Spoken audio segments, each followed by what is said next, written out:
Welcome dear students. चलिए देखते हैं important question. In a right angle triangle the square of the hypotenuse is equal to the sum of the squares of other two sides. ये theorem दे रखी है, तो ये पूछा गया है कि ये थ्योरम किसकी है। ये थ्योरम किसकी है? थेल्स थ्योरम है, ये पाइथागोरस थ्योरम है, या हमारे पास त्रिधाराचार्य थ्योरम है, या नन ऑफ दीज। वो बोल रहे हैं कि इन अ राइट एंगल ट्राइंगल, एक हमने यहाँ पर राइट एंगल ट्राइंगल बनाया, ठीक है। राइट एंगल ट्राइंगल इस तरह से होता है, वन एंगल 90 डिग्री का इसमें होता है, बाकी दोनों हमारे पास में दो कैसे होते हैं, एक्यूट एंगल होते हैं, ठीक है। क्योंकि ये 90 का हो जाएगा तो बाकी एक्यूटी बचेंगे, आप प्रॉपर्टीज जानते ही हैं, ठीक है। तो ये राइट एंगल हो गया हमारे पास में, राइट एंगल ट्राइंगल हमने बनाया। तो ये कह रहे हैं कि स्क्वायर्स ऑफ द हाइपोटेनस, जो हाइपोटेनस है, सपोज करो इसको नाम दिए बी पर हमारा राइट एंगल है, तो जो इस हाइपोटेनस है ए सी, ये ए सी पे का जो स्क्वायर है, ए सी का स्क्वायर, ए सी का स्क्वायर किसके बराबर होगा? ए बी और बी सी के स्क्वायर्स के बराबर होगा। क्योंकि यहाँ से क्या हुआ, ए बी एक साइड बची, इसका स्क्वायर, और बी सी इसका स्क्वायर, इनके सम के बराबर है। ये कह रहे हैं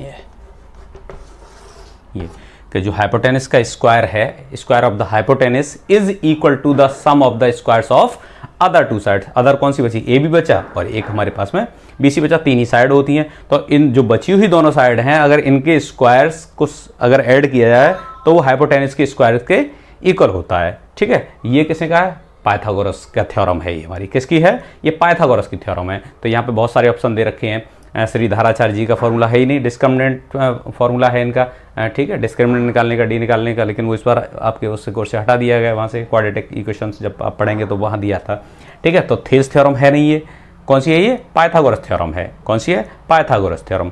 लेकिन ये रिजल्ट जो हम यूज कर रहे हैं कि A C square is equal to A B square plus B C square, hypotenuse का square is equal to the sum का स्क्वायर किसका करेंगे? बची हुई साइड्स के स्क्वायर का सम करेंगे तो वो उसके इक्वल होता है। यही रिजल्ट पहले जो एंशिएंट मैथमेटिशियन है हमारे बौधायन, उन्होंने भी यही कहा था कि अगर हम कोई रेक्टेंगल है, उन्होंने बताया कि रेक्टेंगल है और इसका एक डायगोनल दिया हुआ है, रेक्टेंगल का डायगोनल, सपोज करो ए बी सी डी, तो उन्होंने कहा ये जो डायगोनल है, इस डायगोनल पे अगर जो एरिया प्रोड्यूस होगा वो बची हुई दोनों साइड्स के पे जो एरिया निकलेगा उनके इक्वल होगा। यानी कि अगर हमारे पास में सपोज करो यहाँ से ए बी सी, इस पे अगर हम यहाँ का एरिया स्क्वायर बना हुआ है, स्क्वायर है भाई, ये साइड है, इसका स्क्वायर अगर हम बनाते हैं तो इसी सेम साइड का बनेगा, ए सी जितनी लंबाई होगी उस पर हम, ये है सेम, यानी कि ये कैसी हैं साइड है, ये स्क्वायर हो गया। क्या हो गया? स्क्वायर नंबर 1 इसका एरिया हो गया, ठीक है, स्क्वायर नंबर 1 का एरिया, ठीक है। अब साइड ए बी बची, इसके ऊपर भी हम एक रेक यहाँ से स्क्वायर बनाते हैं, तो ये ठीक है, ये हो गया हमारे पास में एक स्क्वायर नंबर 2 बनाया। अब स्क्वायर इसके लिए बनाएं, इसके लिए स्क्वायर हमने बनाया, तो ये हमारे पास में ये साइड इसकी, ये ऑल साइड्स इक्वल हैं, इसे स्क्वायर नंबर ये 3 दे दिया इसका नाम, ठीक है। तो अब जो स्क्वायर, जो बड़ा वाली साइड है, इस पर जो स्क्वायर बनाया गया है, बड़ी साइड के ऊपर जो स्क्वायर बना है, इसका अगर एरिया आप निकालेंगे वो इन दोनों के एरिया के बराबर ही आएगा ऐड करने पे। यानी कि बड़ा वाला जो फील्ड है, इसका जितना एरिया होगा इन दोनों के एरिया के बराबर होगा, ठीक है। अगर सपोज करो ये साइड अगर हमारे पास में, जैसे इसकी अगर ये स्क्वायर है, इसकी साइड अगर हम 3 ले लेते और ये 4 ले लेते, तो इसका जो एरिया यहाँ, इसका एरिया कितना हो जाएगा? ये 9 हो जाएगा, साइड इंटू साइड हो जाएगा। इसका कितना हो जाएगा? 4 इंटू 4 यानी 16 हो जाएगा। 3 का स्क्वायर करेंगे तो डायरेक्ट लिखता हूँ, इसका 9 हो जाएगा और ये 16 होगा, तो ये कितना आया? 25। अब हम जब एरिया इसका निकालेंगे, इस वाली साइड का जो इस पे स्क्वायर बना हुआ है, तो वो एरिया कितना निकलेगा? वो निकलेगा हमारा 25 आएगा। इसका भी एरिया कितना आएगा? इसका एरिया भी हमारा कितना आएगा? 25 आएगा।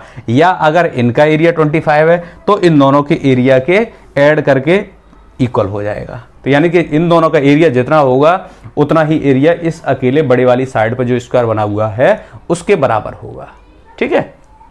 तो पाइथागोरस थ्योरम क्या है हमारे पास में? जो हमारा AC का स्क्वायर है वो AB और BC के स्क्वायर के सम के इक्वल होता है, ठीक है। तो अब आप ये समझ चुके होंगे कि जो यहाँ से जो एरिया होगा वो इन दोनों के एरिया के सम के इक्वल होगा। स्क्वायर्स का एरिया, स्क्वायर चढ़े हुए हैं, इसका क्या मतलब है? स्क्वायर बनाना है हमें, स्क्वायर्स बना दिया। इस साइड पर जो स्क्वायर बनेगा ए बी पे स्क्वायर बना दिया, ये ए बी है, इस पे स्क्वायर बना दिया, बी सी पे स्क्वायर है लगा हुआ, तो बी सी का स्क्वायर इस तरह से लगाया।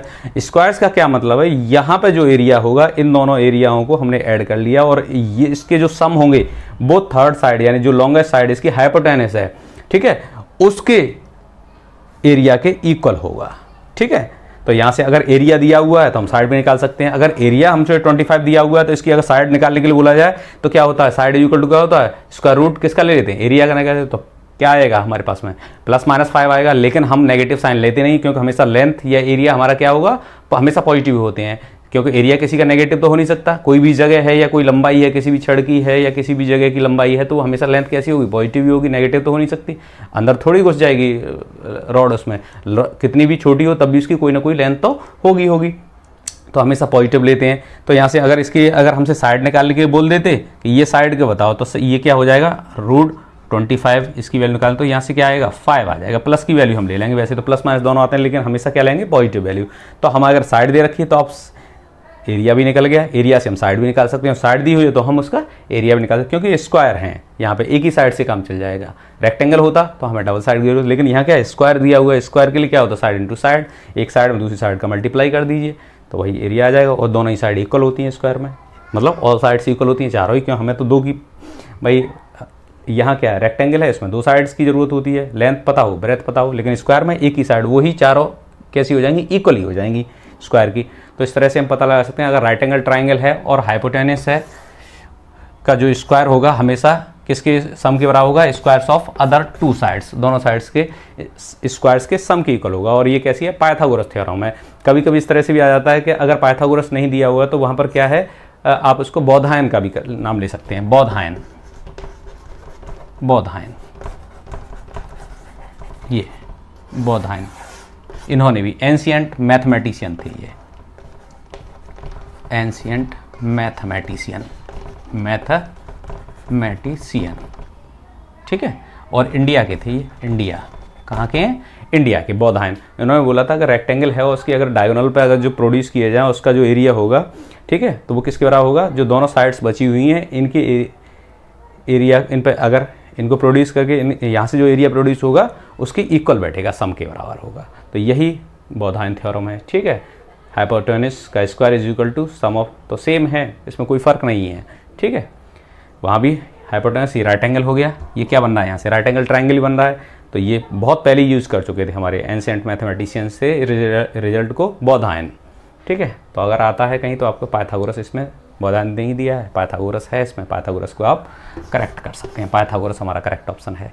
ठीक है, हाँ, लेकिन मैं अपनी एक कहानी बताता हूँ इसमें। मैं भी जब 10th करने के बाद जब मैं 11th में आया था तो मैं, एक हमारे सर थे तो उनके पास मैं पढ़ने के लिए गया, तो उन्होंने पूछा कि मतलब पाइथागोरस थ्योरम क्या होती है, तो मैंने बोल दिया कि जो हाइपोटेनस का स्क्वायर होता है वो किसके इक्वल होता है, और जो बची हुई साइड्स हैं उनके सम के, यानी लेंथ हमारे पास में जो परपेंडिकुलर और बेस बचे उनके स्क्वायर्स के सम के इक्वल हो जाता है।